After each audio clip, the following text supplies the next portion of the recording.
let's transition to the creation of Ombudsman for Landlords. Yes. So I'd say a lot of the coming legislation lies on the delivery of this ombudsman.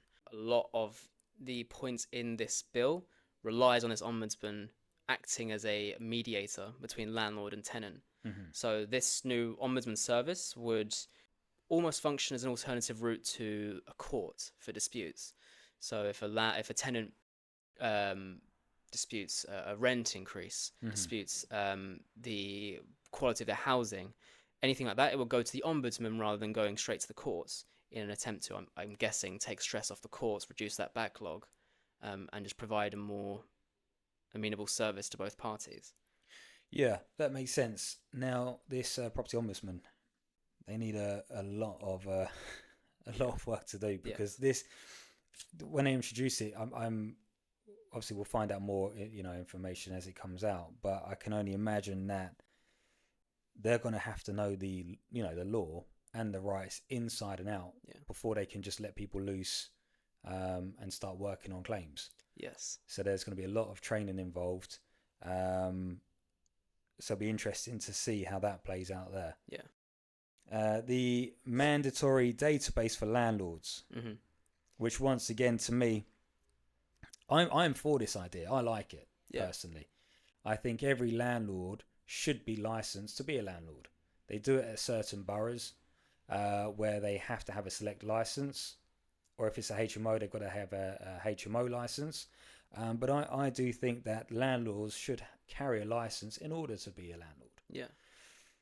This database is for the agents, and is it for the tenants as well? Tenants will be able to use it as well and view it. They'll be able to view it. Yes. So it functions almost the same way that would function the same way that a landlord can reference a tenant, so too can a tenant reference a landlord. Obviously, we don't have that much details on it yet. We'll have to wait for subsequent releases and readings, but in its current form, it would work with the ombudsman to actually enable the landlord to serve certain repossession notices. Stuff like that. How would they find these landlords? How are they going to get these landlords to be a part of this database?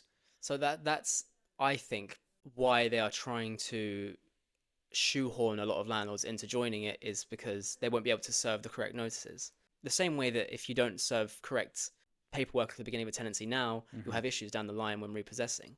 I'd imagine it would function similarly in this state. Got it. So landlords would have to actually enroll themselves in order to make sure that the tenancy is all up to law standard. It would be in their best interest. Yeah, that makes sense. Okay, let's transition to the no bidding wars for rents. I don't see this happen often, but clearly it does. Once we market a property at a price, we look to get that price. We don't let tenants come in, or clients come in, and try and outbid each other. But I imagine it's been happening, which is why they're looking to put it into this bill. Have you seen much of it yourself? As I say, me personally, no. It's an issue that I've never seen firsthand, but it may have happened in the past, particularly times post-COVID and something like that, when rents were particularly competitive. When there was shortage of properties. Shortage of properties, and you'd have obviously clients trying to outbid each other to get their property. So this law, would outlaw the practice of accepting an offer above the advertised price. Not that it happens a lot anyway, but it's preventing that. I think it's a good idea. Yes, I think it's it's transparency and fairness for all parties involved.